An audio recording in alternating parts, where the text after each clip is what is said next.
Wendy, it's bedtime.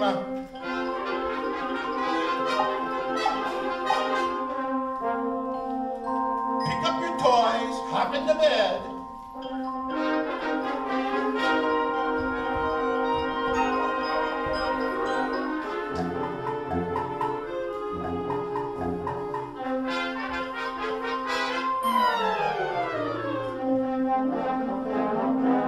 Please go to sleep, Wendy.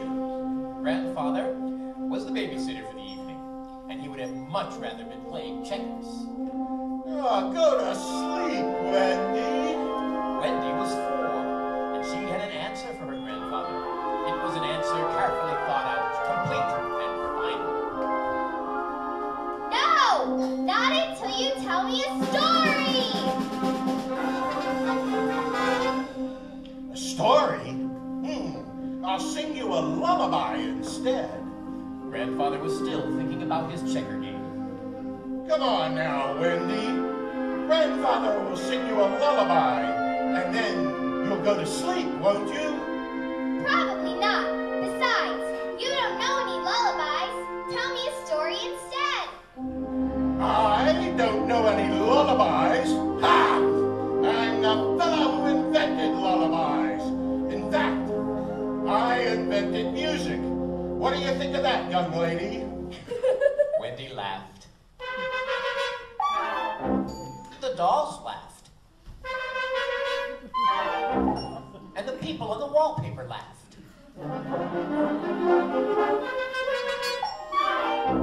And Gobo, who was an elephant, laughed so hard stuffing nearly came out of him.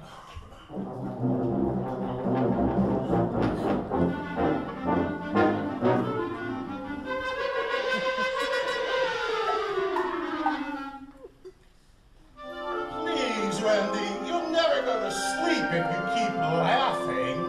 I'll never go to sleep if you try to sing, Grandfather. Tell me a story. Tell me how you invented music. Well, once upon a time, about 4 million years ago, the world was a dark, unhappy place. The sun rose hopefully every morning, changed his mind, and went back to bed. The birds didn't sing, they had nothing to sing. The bells didn't ring, they had nothing to ring. Nobody could dance, there was nothing to dance to. No drum majors pranced, there was nothing to prance to. Nobody whistled, not even at a pretty girl. Worst of all, the children never went to sleep, for there were no lullabies. So they just cried and cried and cried. Now in this unhappy time there lived a great inventor. Me, your grandfather. I had invented a lot of things for the children, like dolls and scooters and lollipops and chocolate milk, but they weren't very happy. I tried to figure out why, but the kids cried so much that I just couldn't hear myself think. So one day I decided to go out into the woods to build a house where it would be quiet. I took my bow and my arrow and got into my car and drove out to the edge of town. Well, this looks like a good place, I said. When I started to chop down a tree with my axe, there was a funny sound. I hit another tree, and there was a funnier sound. And then I hit a bunch of trees.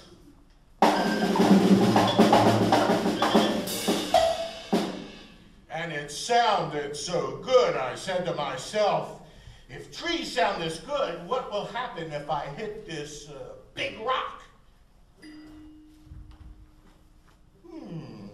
Pretty good. I think I'll try another one. Oh, even better. Now another one. I think I'll try and put them all together.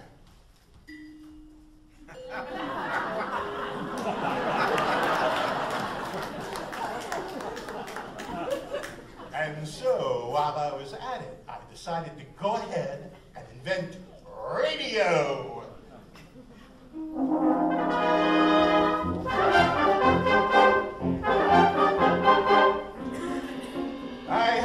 busy morning, I hit around on rocks and sticks and stones, and before you know it, I was on the track of inventing music.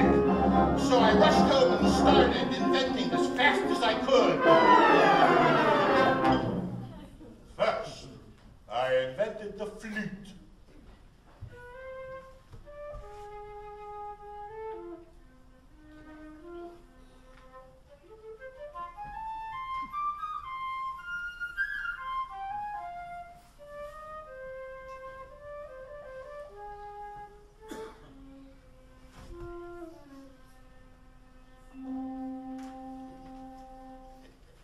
Next, the oboe.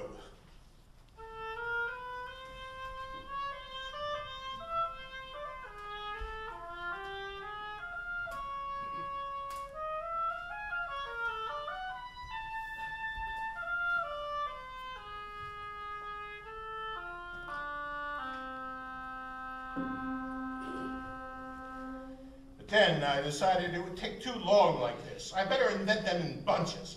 Clarinets, bass clarinets, and bassoons, I said, get invented. And they did.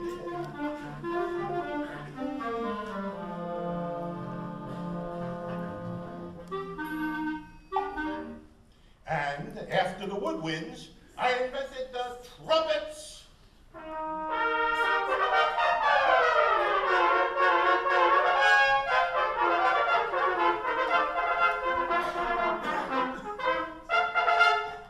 Next, I invented French horns.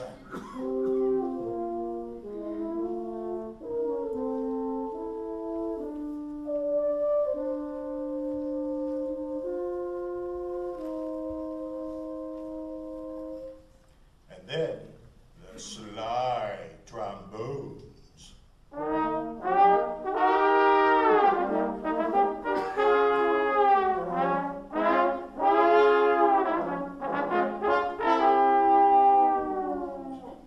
And finally, the tuba.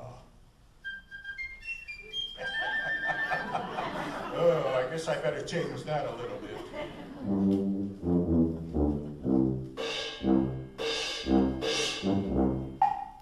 But that wasn't all I needed. I had to have sharps and flats and pizzicato, molto lento and staccato, treble, clef, guitar, repeat, allegro, chord, and boogie beat, major, minor, jig and waltz, scherzo, downbeat, jazz and schmaltz, jukebox, drumstick, and genie, baritones, batons, and Toscanini.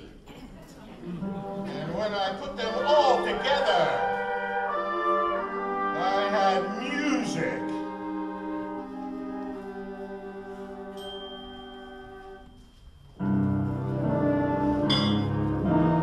Now, all this inventing had made so much noise that people gathered around for miles, and since they all looked like they wanted to stay for supper, I had to figure out some way to get them away from there.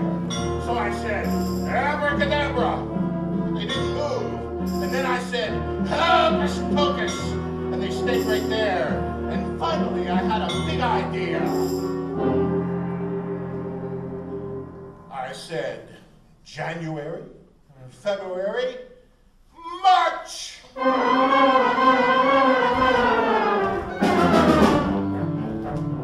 And sure enough, the first music my instruments played was a march.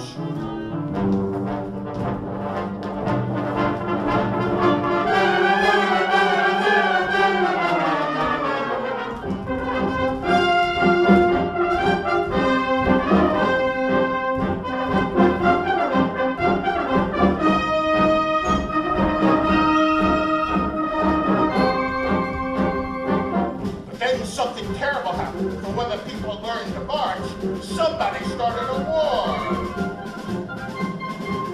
And the only way I could think to stop it was to invent dance music.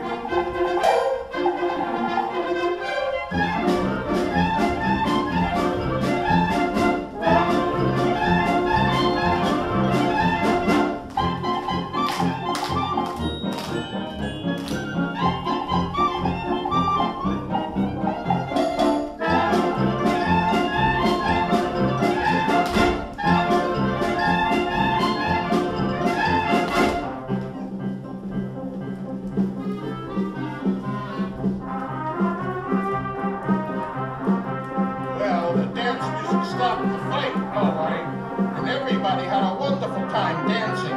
But they got so tired dancing, I had to figure out a way to let them rest. So I invented the symphony concert.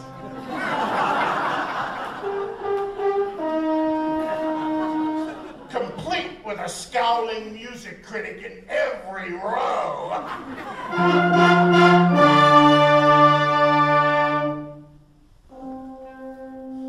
But you know, even with the birds singing and the bells ringing and the pretty girls smiling when they heard a whistle, something was still missing, and I couldn't imagine what it was until I heard the children crying. It was evening, and a little bird flew over the rooftops. A funny-looking, sunny kind of a bird, and his song was the lullaby. And when the children heard the soft, quiet slumber song, they went to sleep and dreamed about ice cream cones and puppy dogs and circus clowns. And that, Wendy, said Grandfather, and he stopped. Wendy was asleep, and the people on the wallpaper, and Gobo, who was an elephant. Grandfather smiled and closed his eyes. And then a strange thing happened. He seemed to be hearing voices. Voices across the centuries. Beethoven and Mozart, and Bach and Pan the Piper, and all the others who had found ways of bringing sound out of wood and wind. He heard them, and he knew all their voices, which was strange, because all they said was, "So, you invented music, huh?" Grandfather smiled again.